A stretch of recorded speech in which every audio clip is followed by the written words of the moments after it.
Motor সাইকেলের ব্যাটারিতে charge হচ্ছে কিনা আপনারা দেখবেন কীভাবে, এবং মাল্টিমিটার দিয়ে কিভাবে চেক করতে হয় আজ আপনাদেরকে আমি দেখাবো। এই যে এটা মাইনাস, এটা প্লাস পয়েন্ট ব্যাটারির, আর এটা একটি মাল্টিমিটার।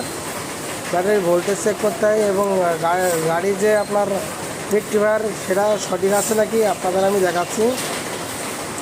প্রথমত আপনার ব্যাটারির কালো এবং লাল, যেটা এক কথায় মাইনাস আর প্লাস, এইটাই করতে হবে, দিতে হবে। যে ব্যাটারির মাল্টিমিটারে এই যে ভোল্টেজে 20-এ রাখতে হবে। 20-এ রেখে আপনার দেখতে হবে। এই যে গাড়িটা অন করে স্টার্ট করতে হবে। গাড়িটা নিউট্রাল আছে। গাড়িটা এবার মাল্টিমিটারের কাজ, মাল্টিমিটার দিয়ে মাল্টিমিটারের দুটো তার এবং লাল এবং কালোটা আপনার মাইনাসে রাখতে হবে আর লালটা প্লাসে রাখতে হবে। এই যে এই প্লাসে রেখে আমাদের এবার দেখতে হবে যে গাড়ির ভোল্ট কত দিচ্ছে। এই যে 12.4,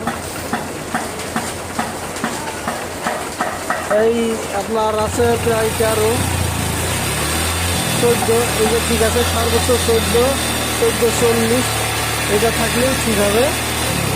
এটা থাকলে বুঝতে হবে যে ব্যাটারি চার্জার ঠিক আছে।